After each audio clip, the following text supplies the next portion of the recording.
Hello जी, so welcome to the weekly bazaar talk and इस session में हम बात करेंगे ट्रेड डील्स पे। इंडिया लास्ट एक महीने में दो बड़ी ट्रेड डील्स को पास थ्रू किया है। सबसे पहले यूरोपियन यूनियन के साथ हमने एक एफटीए जैसा कुछ डील करा है एंड सेकंड अभी रिसेंटली यूएस के साथ ट्रेड डील हुआ है। इस वीडियो में हम समझेंगे कि इकोनॉमी सेक्टर और मार्केट्स के ऊपर इसके क्या इम्पैक्ट है, आप ट्रेड डील को कैसे एनालाइज कर सकते हो as a student of finance. अभी अभी अगर आप देखोगे तो कुछ हुआ है, क्या हुआ है, ट्विटरबाजी हुई है। डोनाल्ड ट्रंप जी ने 2 फरवरी को ट्वीट करके बता दिया है कि जी मैंने तो बात करी है फोन पे एंड हम एक ट्रेड डील करने जा रहे हैं।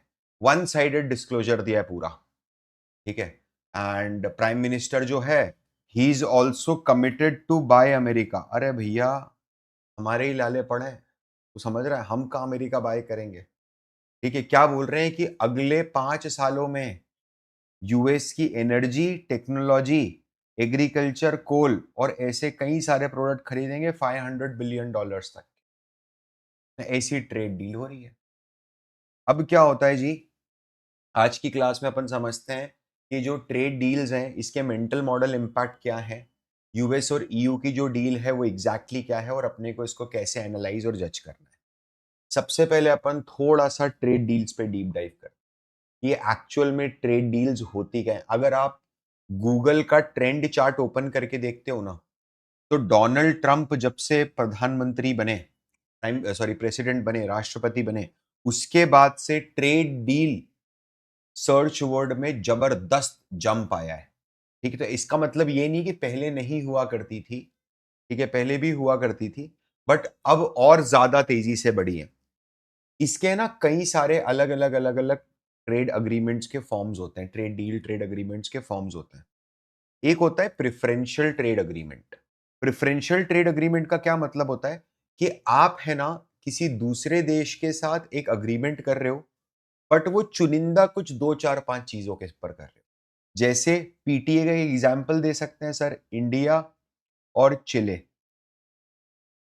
इन दोनों का ट्रेड अग्रीमेंट है और कुछ 6 गुड्स हैं जो कवर्ड है इसके अंदर। ठीक है, फिर एक होता है free trade agreement, FTA. FTA मतलब यहां पर है ना majority majority of the items जो हैं उनके ऊपर ड्यूटीज को हटा दिया जाता है, कम कर दिया जाता है। ठीक है, जैसे कि आप बोल सकते हो कि जो ईयू के साथ ट्रेड डील अपनी हुई है। ठीक है, फिर एक होता है कॉम्प्रिहेंसिव इकोनॉमिक पार्टनरशिप अग्रीमेंट। यहां पर सिर्फ गुड्स का एक्सचेंज नहीं होगा, इन्वेस्टमेंट्स का एक्सचेंज भी होगा, नो हाउ का एक्सचेंज भी होगा। रादर दो कंट्रीज के बीच में एक इकोनॉमिक पाथवे बन जाएगा। ठीक है, ये हुआ था इंडिया और कोरिया के बीच में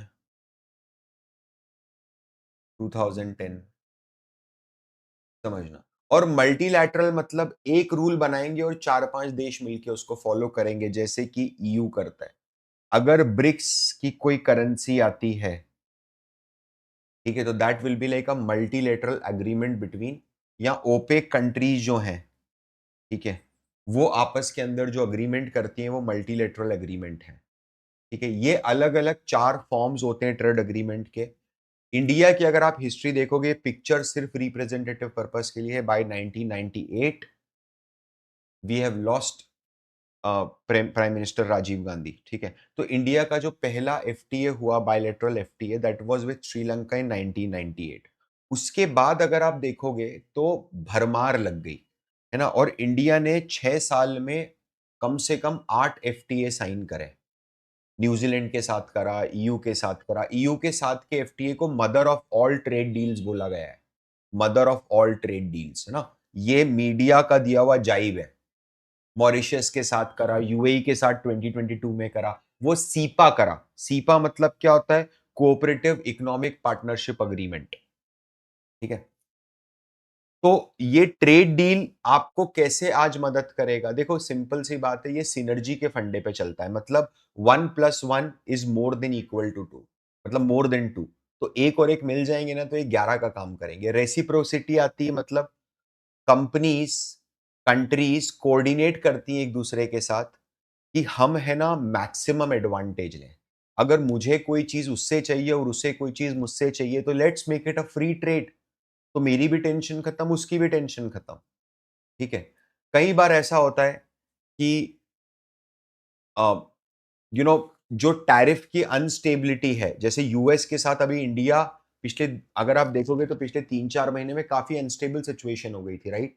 the deals helps in that. It is a strategic tool जिसके थ्रू आप ना सिर्फ जियोपॉलिटिक्स का मैनेजमेंट करते हो, ठीक है? बल्कि एक्सक्लूजन्स और इंक्लूजन्स भी इंश्योर करते हो। आप रिफॉर्म्स लॉक करते हो, ठीक है? आप एक ग्लोबलाइजेशन की तरफ, और आपका जो एक्जिस्टिंग ट्रेड है वो तो डेफिनिटली प्रॉस्पर होता ही है फॉर श्योर, ठीक है? अगर अपन इसके पीछे थोड़ा कंटेस्ट देने की कोशिश करें, कॉन्टेक्स्ट देने की कोशिश करें, तो ये ट्रेड डील्स है ना, कुछ हेडेक्स को कम कर देती हैं। अब ये क्या हेडेक्स हैं वो समझते हैं। हेडेक ग्लोबलाइजेशन नहीं है, हेडेक फ्रैगमेंटेशन है। What is that? फ्रैगमेंटेशन मतलब क्या है पता है? एक है ना सेल्फ सफिशिएंसी करके एक चीज होती है, और एक सेल्फ इंडिपेंडेंस होता है।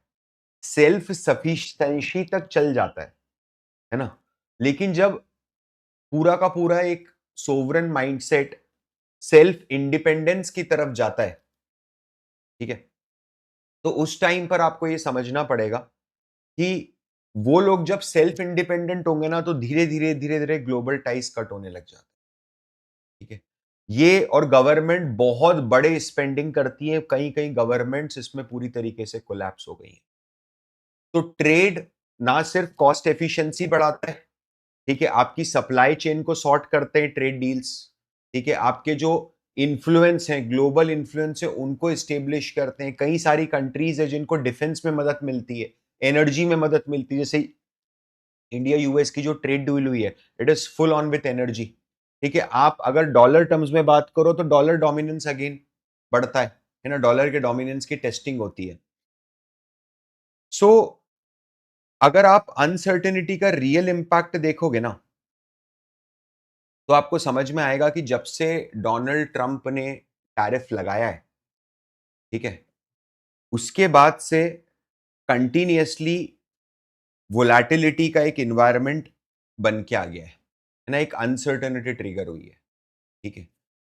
और वो अनसर्टेनिटी ऐसी है कि जो अनसर्टेनिटी ट्रेड इंडेक्स है, it is at a life time high, right?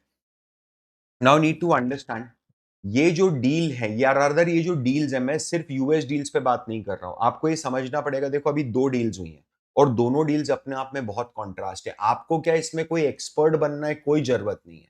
मैं एकदम कट टू कट बात आपसे करूंगा, जितनी आपको जरूरत है उतना समझा के जाऊंगा, ठीक है? देखो, यूनियन बजट 2026-27 जो है, वो एक न्यूट्रल बजट था।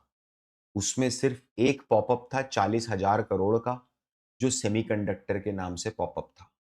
सेमीकंडक्टर का काम अगर इंडिया में होगा तो वो एक्सपोर्ट ओरिएंटेड काम ही होगा, है ना? आपको सेमीकंडक्टर, बायोफार्मा, ये जहां पर आप टेक्सटाइल, जहां पर गवर्नमेंट ने थोड़ा फोकस करा, अब यहां पर अगर गवर्नमेंट फोकस कर रही है, मैन्युफैक्चरिंग हो रही है, और प्रोडक्ट अगर बिक नहीं पा रहा है, क्योंकि क्या यूएस के टैरिफ के कारण बहुत स्टिफ कंपटीशन फेस करा है इंडिया ने पिछले 6 महीने में, 4 महीने में, जायज सी बात है, ठीक है? तो अगर गवर्नमेंट ने बजट के अंदर ये सेक्टर्स पंप करे हैं, तो गवर्नमेंट को इनकी डिमांड भी क्रिएट करने की इंश्योरिटी देनी पड़ेगी इंडस्ट्री को, और गवर्नमेंट ने एग्जैक्टली वही करा है, ठीक है?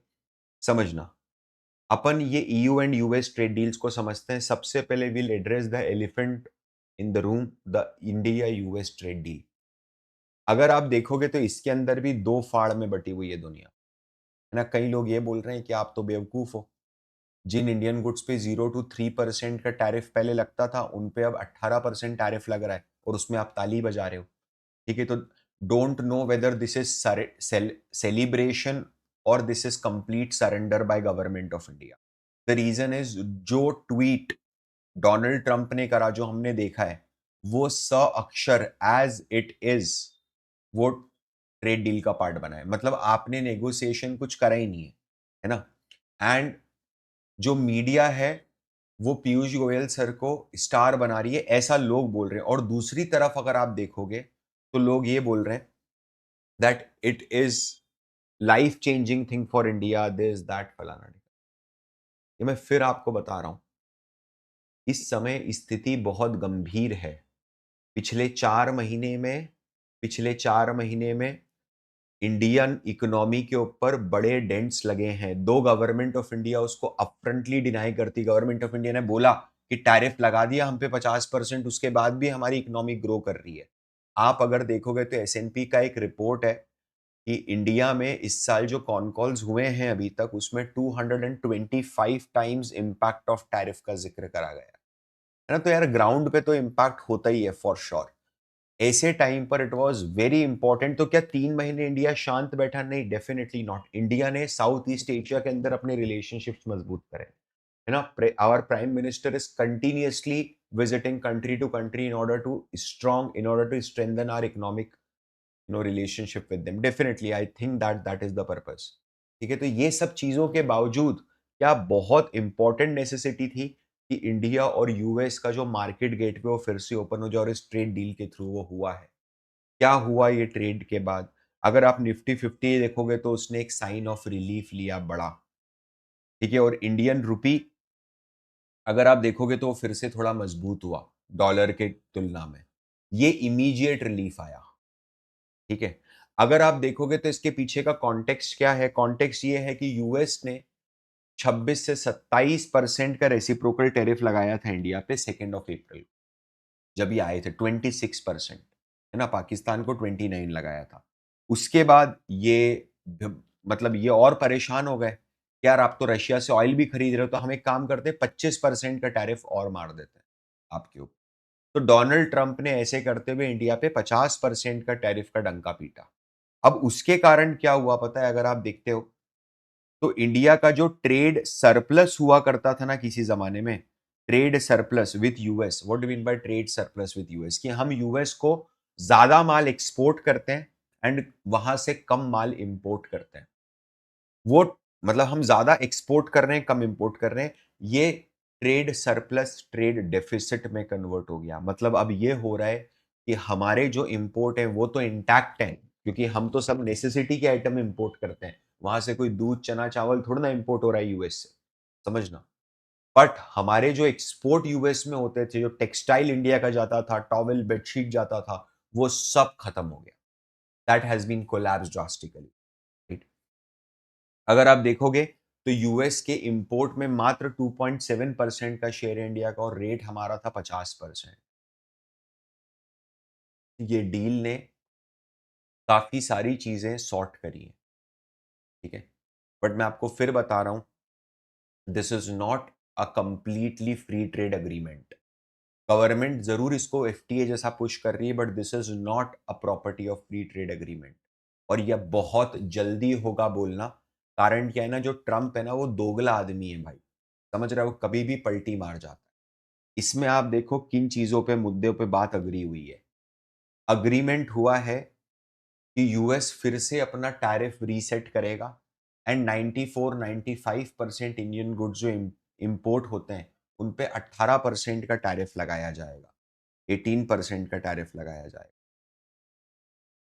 ठीक है, जो पेनल्टी है एक्स्ट्रा 25% की, जो ऑयल लिंक टैरिफ है, क्योंकि आप रशिया से ऑयल खरीद रहे थे, उसको खत्म कर दिया जाएगा।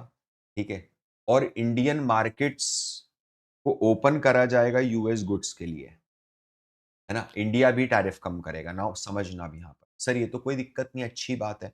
ये जो सेकंड चीज है ना, दिस इज कंडीशनल।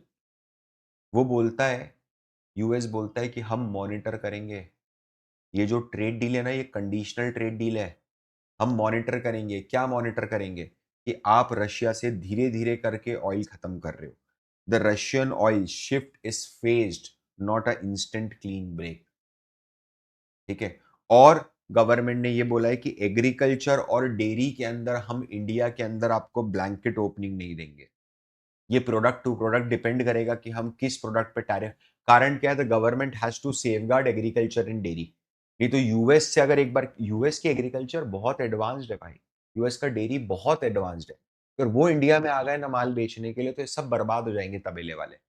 और इसके साथ एक और चीज, यूएस अगले 5 साल में अमेरिका से $500 बिलियन का बिजनेस करेगा, मतलब बाइंग करेगा एनर्जी की, है ना, टेक्नोलॉजी की। नाउ अंडरस्टैंड, आज India 45 million dollar billion dollar का इंपोर्ट करता है on an average. Modi ji promise करके आ गए कि हम अगले 5 साल 100 बिलियन डॉलर करेंगे। मोदी जी को खुद पता है मेरे 3 साल बचे हैं। ठीक है, तो कोई दिक्कत नहीं, खींच देंगे। पता नहीं कैसे होगा बट होगा तो सही। क्या इम्पैक्ट आया है सर? सेक्टर वाइज इम्पैक्ट क्या है? सेक्टर वाइज इम्पैक्ट है कि ये जो टेक्सटाइल है, ठीक है, अपैरल है, फुटवेयर है, इनमें बेहतरीन तरीके से एक कॉम्पिटिटिवनेस वापस बढ़ी है। क्योंकि क्या हो गया था ना, टैरिफ के कारण इनके बिजनेस पूरे डेड हो गए थे। ऑटो एंसिलरी जो हम लोग हॉर्न वॉन ये वो बनाते हैं, ठीक है, केमिकल्स हैं, कैपिटल गुड्स हैं, इनके ऊपर टैरिफ था, वो कम हो गया है। ठीक है, आईटी एंड सर्विसेज जो थे उनको बेनिफिट नहीं, आप देखना ना, सब ने रैली मारी है। ठीक है, और अगर आप ईयू, इंडिया और ईयू की ट्रेड डील अगर आप देखोगे ना, तो इसको मीडिया ने mother of all trade deal बोला है। The reason is 90% of the tariff lines, 90% of the item and 91% of the value पे यूरोपियन यूनियन ने इंडिया के साथ टैरिफ को खत्म कर दिया है। मतलब आज के टाइम जो 110% का टैरिफ लगता है एक जर्मन मेड कार पे, उसको धीरे धीरे धीरे धीरे लोग कम करके 10% पे लेके आने वाले। मजाक नहीं कर रहा हूँ, दुबई के रेट में इंडिया में कार मिलेगी। ठीक है, तो किसी भी ट्रेड डील के पीछे कंटेक्स्ट क्या रहता है? ठीक है, दो बड़ी डेमोक्रेसीज आपस में ट्रेड डील करती हैं, दो बड़ी सोवरन्स आपस में ट्रेड डील करते हैं जियोपॉलिटिकल टेंशन को स्टेबलाइज करने के लिए और ग्लोबल इकोनॉमी चैलेंजेस को करने के लिए। ठीक है, यहाँ सेक्टर वाइज इंप्लीकेशन अगर आप देखोगे तो हमने आज भी ईयू के साथ भी हमने डेयरी, पोल्ट्री, सीरियल और शुगर को प्रोटेक्ट करके रखा है। ठीक है, नाउ अंडरस्टैंड, है ना? सर्विस सेक्टर, अच्छा इससे बेनिफिट कौन हुआ ईयू के ट्रेड डील से? डेफिनेटली इंडिया का बेनिफिट है। यहाँ पर भी एक हल्का सा स्वीट स्पॉट है जिसको बोला जाता है rules of origin.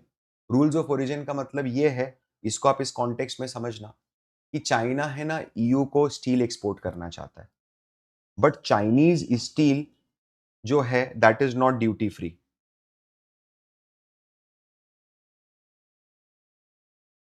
Chinese export, China से जो स्टील आ रहा है that is not duty free.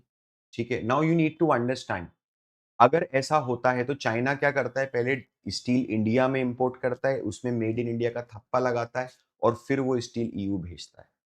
तो ये काम अपनी ट्रेड डील के अंदर अवॉइड हुआ है। एक और बहुत नोटवर्दी थिंग है, यूएस के साथ ट्रेड डील हुई, ईयू के साथ ट्रेड डील हुई, इन दोनों के परसेप्शन में बहुत फर्क है। यूएस के साथ जो ट्रेड डील हुई है ना, उसको मीडिया, इंटरनेशनल मीडिया क्या बोल रही है पता है? Stop on the worst case escalation track. मतलब ये साला डोनाल्ड ट्रंप आके कभी भी है ना आपका आर्म ट्विस्ट कर देगा। ये देख रहा है आपको कि आपने जरा सा रशियन ऑयल का इंपोर्ट बढ़ाया तो मैं फिर से 25% टैरिफ, मतलब it is still hung, it is highly conditional. Versus EU की जो टैरिफ है that is mother of all deals. ये सभी डील्स का मदर, मतलब इतनी शानदार डील हुई है। तो अपन फाइनल इम्पैक्ट कैसे एनालाइज करेंगे? सबसे पहले आपको समझना पड़ेगा कि आप किस टाइम स्केल पे खेल रहे हो। अगर आप इन्वेस्टर हो, ठीक है, तो it will, you have to give minimum 5 years of time. 5 साल लगता है किसी भी डील को, किसी भी बड़ी डील को सब्सटैंशिएट होने में। ठीक है, अगर आप ट्रेडर हो तो ये काम तो अभी हो ही चुका है, इसके फटाके तो फूट ही गए बाजार में। तो वो बोलना ही, अच्छा एक चीज मैं वही बोल रहा हूँ ना, अग्रीमेंट जो है, अगर आज अग्रीमेंट हुआ है तो जरूरी नहीं है कि आज ही इंपैक्ट आएगा ना। You have to wait for it. बहुत सारी चीजें हैं, क्या रूल्स ऑफ ओरिजिन है, बहुत सारे रेगुलेटरी बैरियर्स आ सकते हैं फ्यूचर में, कोई स्टैंडर्ड पास नहीं हो पाया, कोई टेस्टिंग पास नहीं हो पाया, तो ये सब चीजें लिमिट कर देती है।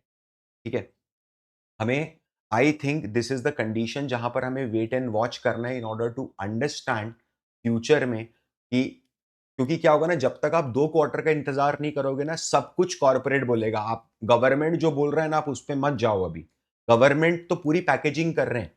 गवर्नमेंट यूएस ट्रेड डील को मेक इन इंडिया मिशन के साथ जोड़ रहा है, which is a failed mission. आप समझ रहे हो, गवर्नमेंट ने पिछले 12 साल में इतनी स्कीम्स लाए हैं कि वो कोई ना कोई स्कीम को तो बेनिफिट कर ही जाएगी स्कीम, ये ट्रेड डील। तो गवर्नमेंट के पास प्लस पॉइंट्स हैं बोलने के लिए। बट मैं गवर्नमेंट को क्रिटिसाइज नहीं कर रहा हूं, this could be a master stroke for India, both both the trade deals. But मेरा ये बोलना है that let the market decide, corporate earnings को डिसीजन लेने दो। ठीक है, आई होप आपको ये पसंद आया होगा। अगर अच्छा लगा है तो आप मुझे नीचे कमेंट में बताना। थोड़ा सा मैं 2-3 चीजें एड्रेस करना चाहता हूँ। Though we are not a SEBI registered advisers, but अगर आप देखोगे ना, या फिर आप अगर बोलते हो तो मैं गोल्ड सिल्वर के ऊपर एक डेडिकेटेड सेशन लेके आता हूँ, छोटा सा माइक्रो सेशन, लाइक 10-15 मिनट्स। आप बताना। और एक चीज है, हम लोग है ना सोच रहे हैं कि एनआईएसएम 15 जो है उसका कोर्स पूरा अपडेट हो गया है 2015 में। तो अगर आप चाहते हो कि एनआईएसएम 15 को फिर से पूरा फ्री पढ़ाया जाए, including MCQs, including notes, including मॉक्स, तो प्लीज़ आप कमेंट को फ्लड कर दो एंड ट्रस्ट मी, ये चीज़ को आप हमारी टीम तक पहुँचाओ थ्रू द कमेंट्स, वो लोग इसको ट्रैक कर रहे हैं। अगर जायज़ लगता है कि नहीं यार काफ़ी सारे लोग इंतज़ार कर रहे हैं एनआईएसएम 15 के अपडेटेड वर्ज़न के लिए, तो will definitely come up with the updated series. मैं आपसे मिलूँगा अगले संडे नई वीकली बाज़ार टॉक में, तब तक के लिए this is Parth Verma signing of.